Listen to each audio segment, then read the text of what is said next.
Hello student, welcome in SGPS online classes.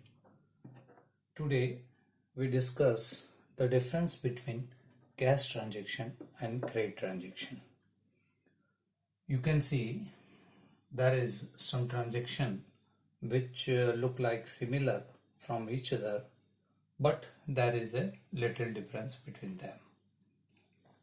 यहाँ पे कुछ ट्रांजेक्शन देख रहे हैं आप जो आपको एक जैसे लग रहे हैं लेकिन उसमें डिफरेंस है। तो यहाँ पे कौन सा कैश ट्रांजैक्शन है और कौन सा क्रेडिट ट्रांजैक्शन है ये आपको पहचानना पड़ेगा। तो ये चारों ट्रांजैक्शन हम एक एक करके पढ़ते हैं। तो सबसे पहले है गुड्स सोल्ड ₹5000।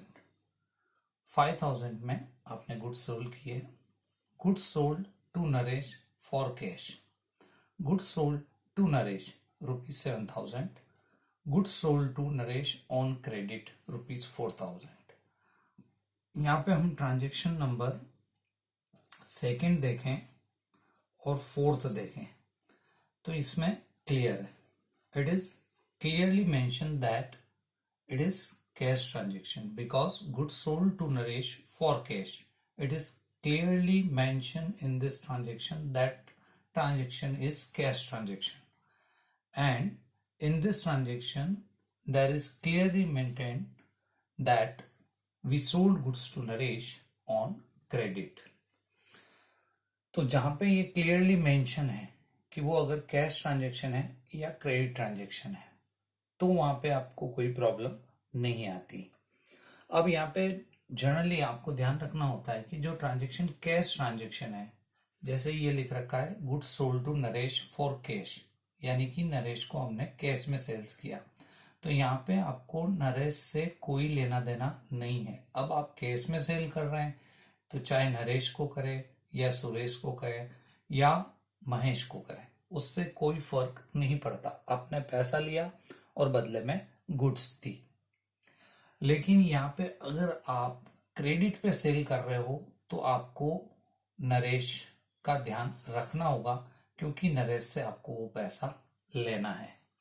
तो यहाँ पे ये समझाने की कोशिश की जा रही है कि अगर कैश ट्रांजैक्शन है तो यहाँ पे इफेक्ट आएगा दो अकाउंट पे, एक तो कैश अकाउंट पे और दूसरा गुड्स सोल्ड है तो दूसरा है आएगा यहाँ पे सेल्स अकाउंट पे इफेक्ट आएगा।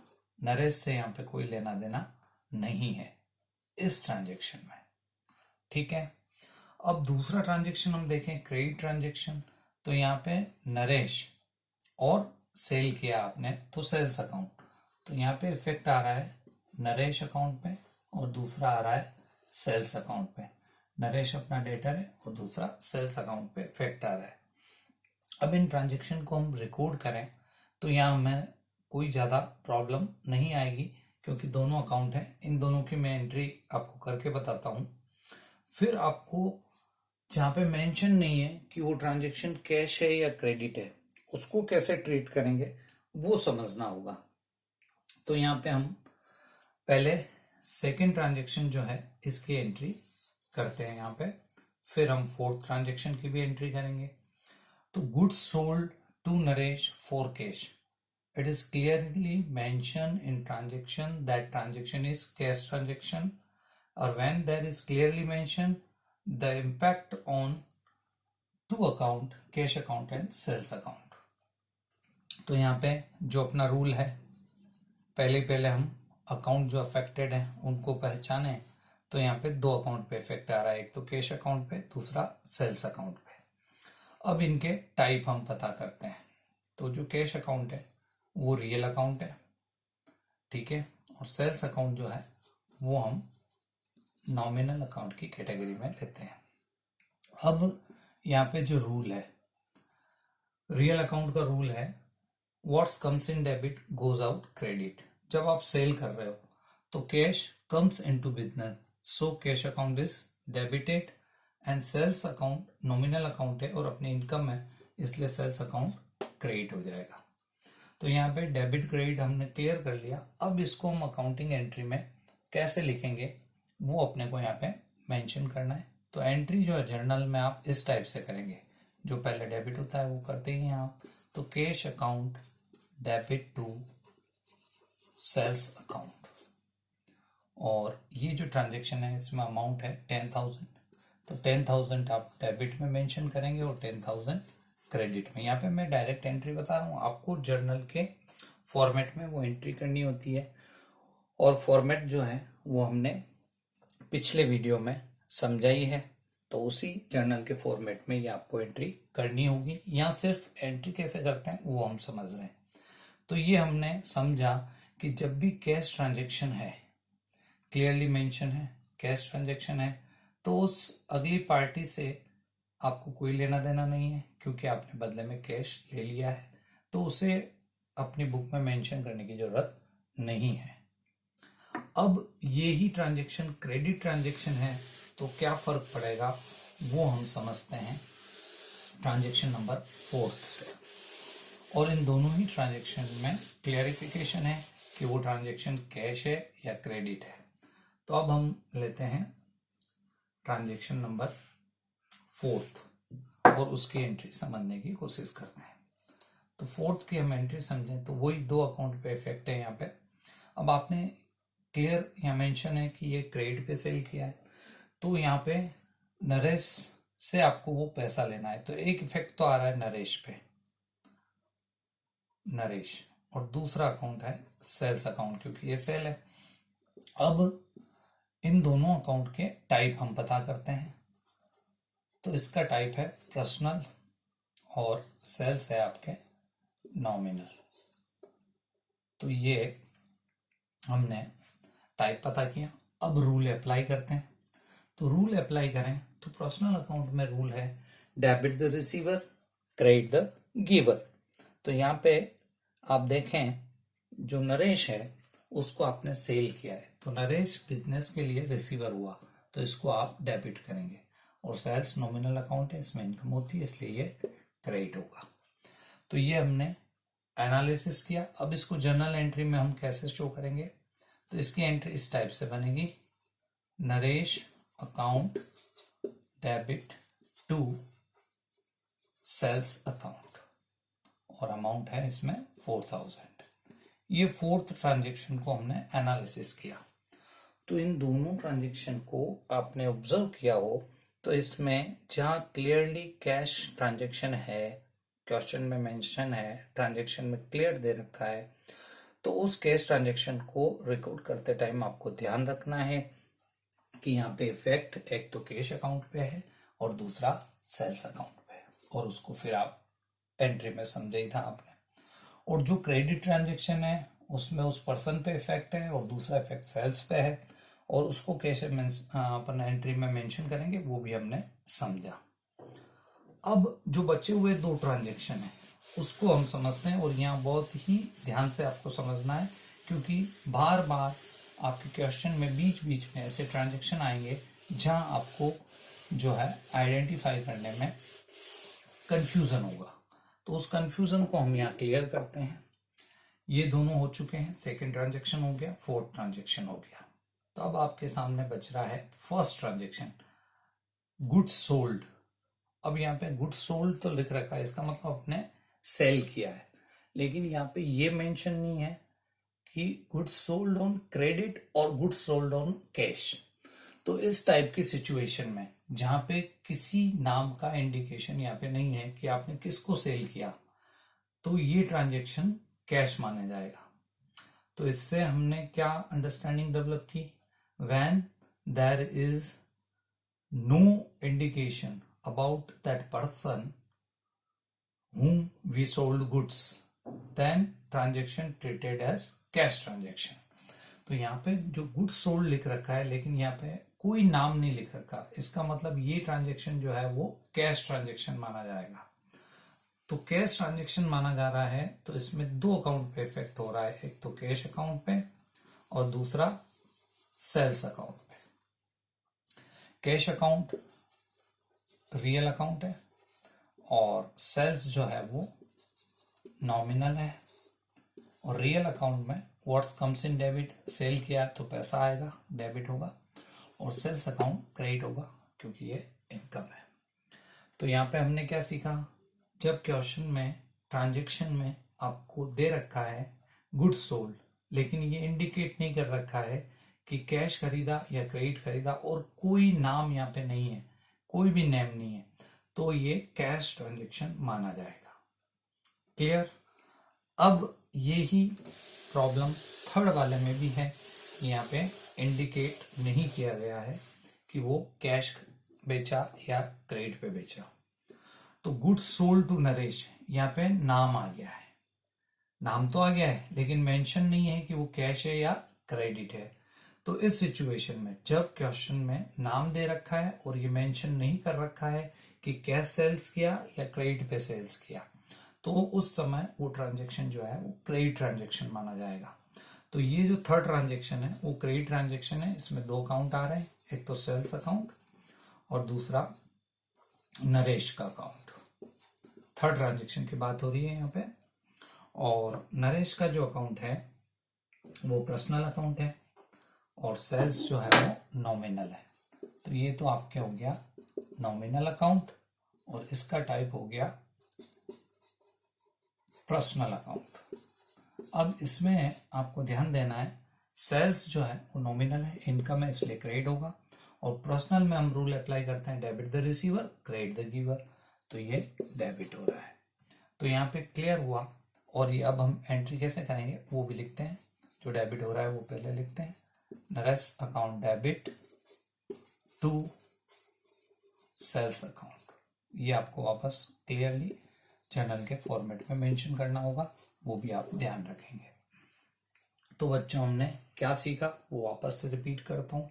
क्वेश्चन में अगर क्लियरली दे रखा है कि वो कैश ट्रांजैक्शन है तो इफेक्ट कैश और सेल्स पे होगा, और क्वेश्चन में ट्रांजैक्शन में क्लियर दे रखा है कि वो क्रेडिट ट्रांजैक्शन है तो उस पर्सन और सेल पे इफेक्ट होगा।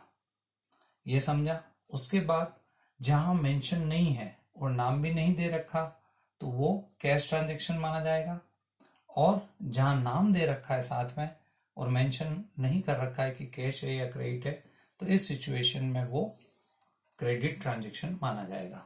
कैश ट्रांजैक्शन जिसमें हमें पैसा मिलता है, क्रेडिट ट्रांजैक्शन जिसमें हम उधार बेचते हैं। तो ये चीज हमने सीखी। ये बात जो है परचेज पे भी एज इट इज अप्लाई होगी। तो इन्हीं ट्रांजैक्शन में हम परचेज को भी समझने की कोशिश करते हैं, एक एक ट्रांजैक्शन लेते हैं, और यही बात जो हमने सेल्स वाले कुछ ट्रांजैक्शन लिए उस पर अप्लाई की वो बात हम परचेज वाले ट्रांजैक्शन पे भी अप्लाई करेंगे और समझेंगे कि एंट्री में किस टाइम किस अकाउंट पे इफेक्ट पड़ता है। अगर कैश ट्रांजैक्शन है तो कैश अकाउंट पे इफेक्ट होगा, क्रेडिट ट्रांजैक्शन है तो उस पर्सन पे इफेक्ट होगा। अब यहाँ पे जो है अभी तक पर्सन डेटर था, वही परचेज वाले टाइम पे क्रेडिटर बन जाएगा। तो यहाँ हम समझते हैं परचेज के कुछ ट्रांजैक्शन लेते हैं। तो पहला ट्रांजैक्शन मैं ले रहा हूं, केवल इतना सा दे रखा है, गुड्स परचेज्ड ₹5000, मान लो आपने परचेज किया। अब ये ट्रांजैक्शन आया, वैसे ही जो हमने अभी पिछले केस में सेल्स में समझा था वो बात यहाँ पे भी अप्लाई होगी। तो आप देखिए गुड्स परचेज्ड, तो यहाँ पे मेंशन नहीं है पर्सन का नाम, केवल परचेज किया है इतना ही मेंशन है। तो जब पर्सन का नाम नहीं है तो ये ट्रांजैक्शन जो है वो कैश ट्रांजैक्शन माना जाएगा। तो यहाँ पे दो अकाउंट पे इफेक्ट हो रहा है, एक तो हो रहा है कैश अकाउंट पे, और दूसरा जब गुड्स परचेज करते हैं तो इफेक्ट आता है परचेज अकाउंट पे। अब इनके टाइप हमें पता करने हैं। तो इसका जो टाइप है वो रियल है और इसका है नॉमिनल। अब रियल अकाउंट में what's comes in debit goes out credit. तो रियल अकाउंट में जब हम परचेज कर रहे हैं तो कैश जाएगा क्योंकि हमें पैसा देना पड़ेगा, तो बिजनेस से पैसा जा रहा है। It means cash goes out from business, so it is debited और credited, it is credited. What goes out? Credited. और पर्सन परचेज नॉमिनल अकाउंट है, तो परचेज में आपके एक्सपेंसेस हो रहा है, तो एक्सपेंसेस को हम डेबिट करेंगे। अब इसको एंट्री में कैसे मेंशन करेंगे वो हम समझते हैं। इसकी एंट्री इस टाइप से होगी, purchase account debit to cash account. तो ये कैश ट्रांजेक्शन था, इसलिए कैश और परचेज पे इफेक्ट आया। जैसे अभी पिछला हमने सेल्स वाला समझा, वैसा वैसा ये ट्रांजेक्शन है। तो ये आपने समझा। अब हम इस ट्रांजेक्शन को थोड़ा सा चेंज कर देते हैं, तो इसमें क्या फर्क पड़ेगा वो समझते हैं। अब ये ही ट्रांजेक्शन है गुड्स परचेज्ड। अब यहां नाम आ जाए किसी का, फ्रॉम मनोज। मनोज से हमने खरीदा ₹4,000। तो यहाँ पे समझने की बात है कि गुड्स जो आप परचेज कर रहे हैं वो परचेज कर रहे हैं आप मनोज से, लेकिन यहाँ पे इंडिकेट नहीं कर रखा है कि मनोज से आपने कैश में खरीदा या क्रेडिट में खरीदा।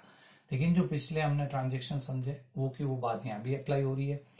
मनोज से आपने जो खरीदा है वो यहाँ पे मेंशन है, लेकिन कैश खरीदा या क्रेडिट खरीदा ये आपको पता नहीं है।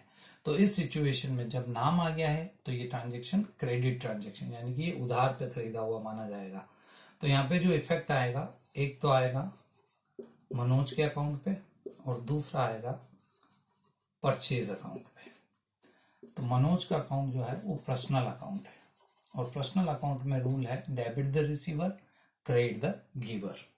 तो यहाँ पे रूल अगर अप्लाई करें तो मनोज से आप परचेज कर रहे हो तो मनोज हुआ गिवर, इसलिए ये क्रेडिट होगा। और परचेज अकाउंट जो नॉमिनल अकाउंट है उसमें आपका खर्चा हो रहा है खरीदने पे, तो एक्सपेंसेस को हम डेबिट करते हैं। अब इसको एंट्री में आप कैसे मेंशन करेंगे, इस टाइप से,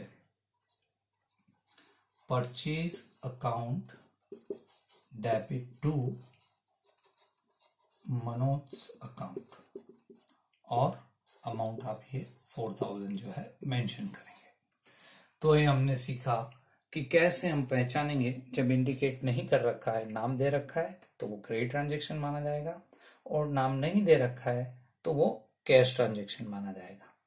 अब यहाँ अगर क्लियर मेंशन हो, नाम भी दे रखा है लेकिन साथ में क्लियर मेंशन कर रखा है, तो वह नाम से कोई लेना देना नहीं है। जैसे कि इस ट्रांजेक्शन को थोड़ा सा मैं चेंज कर देता हूं, goods purchase from Manoj for cash ₹10,000। अब यहाँ पे क्लियरली मेंशन है कि हमने कैश खरीदा, तो यहाँ पे मनोज से कोई लेना देना नहीं है। तो इस सिचुएशन में जब ये कैश ट्रांजेक्शन है तो इफेक्ट आएगा दो अकाउंट पे, एक तो आएगा कैश अकाउंट पे और एक आएगा परचेज अकाउंट पे। तो यहाँ कभी कभी कंफ्यूजन हो जाता है, मनोज भी मेंशन है तो आप मनोज पे भी इफेक्ट डाल देते हैं, तो वो गलत हो जाएगा। क्यों? क्योंकि हमने कैश खरीदा है, तो फिर कैश परचेज में मनोज से आपका कुछ भी ड्यू नहीं निकलता, इसलिए मनोज पे कोई इफेक्ट नहीं आएगा। आएगा तो इफेक्ट कैश अकाउंट पे और परचेज अकाउंट पे। और कैश अकाउंट जो है यहाँ पे रियल अकाउंट है। टाइप अपन पता करें तो जैसा मैंने बोला, सबसे पहले आइडेंटिफाई करना होता है, फिर टाइप पता करना होता है, फिर रूल अप्लाई करना होता है। और ये हो गया आपके नॉमिनल अकाउंट। रियल अकाउंट में what comes in debit goes out credit. तो परचेज किया तो cash goes out, so cash account is credited. और परचेज नॉमिनल खर्चा है इसलिए एक्सपेंसेस डेबिट होता है, तो ये हो जाएगा आपके डेबिटेड। अब इसको एंट्री में आप व्यवस्थित कैसे लिखेंगे, purchase account debit to cash account, और ये 10,000 आप जर्नल में डेबिट और क्रेडिट कॉलम में लिखेंगे। इसको फॉर्मेट में लिखना होगा आपको, यहाँ जस्ट एंट्री समझाने के हिसाब से आपको शॉर्ट में समझाया है। तो ये बात हुई क्लियर। अब इसी ट्रांजेक्शन में अगर क्लियरली मेंशन हो कि goods purchase from Manoj on credit, तो क्रेडिट पे खरीदा है तो यहाँ पे इफेक्ट कैश पे नहीं आके मनोज और परचेज पे आएगा। अगर ये हो ऑन क्रेडिट, क्लियरली मेंशन हो, और यहाँ पे मान लो अमाउंट 20,000 है, तो ये देखें आप यहाँ पे इफेक्ट आ रहा है एक तो मनोज पे और दूसरा परचेज अकाउंट पे। मनोज का अकाउंट पर्सनल अकाउंट है और पर्सनल अकाउंट में रूल है debit the receiver credit the giver. और ये नॉमिनल अकाउंट है, नॉमिनल में all expenses debit all income credit. तो मनोज पर्सनल अकाउंट है, आपने परचेज किया तो मनोज गिवर हुआ, तो मनोज यहाँ पे क्रेडिट होगा, और परचेज में एक्सपेंसेस है इसलिए परचेज अकाउंट डेबिट हो जाएगा। अब इसको आप सिस्टमेटिकली एंट्री के फॉर्म में ऐसे लिखेंगे, purchase account debit to Manoj account, और यहाँ पे 20,000 जो है आप मेंशन करेंगे। तो ये हमने पहचानना सीखा कि कैसे कैश और क्रेडिट ट्रांजैक्शन को डिफरेंशिएट किया जाता है। ये का ये आप जब एसेट्स खरीदेंगे तो उस पर भी अप्लाई होगा। गुड्स जिसका हम ट्रेड करते हैं तो उसमें गुड्स परचेज करते हैं तो परचेज अकाउंट पे इफेक्ट होता है, और गुड्स सेल करते हैं तो सेल्स अकाउंट पे इफेक्ट होता है। तो एसेट्स वाले केस में भी इसी टाइप से अगर नाम दे रखा है तो आप एंट्री करेंगे।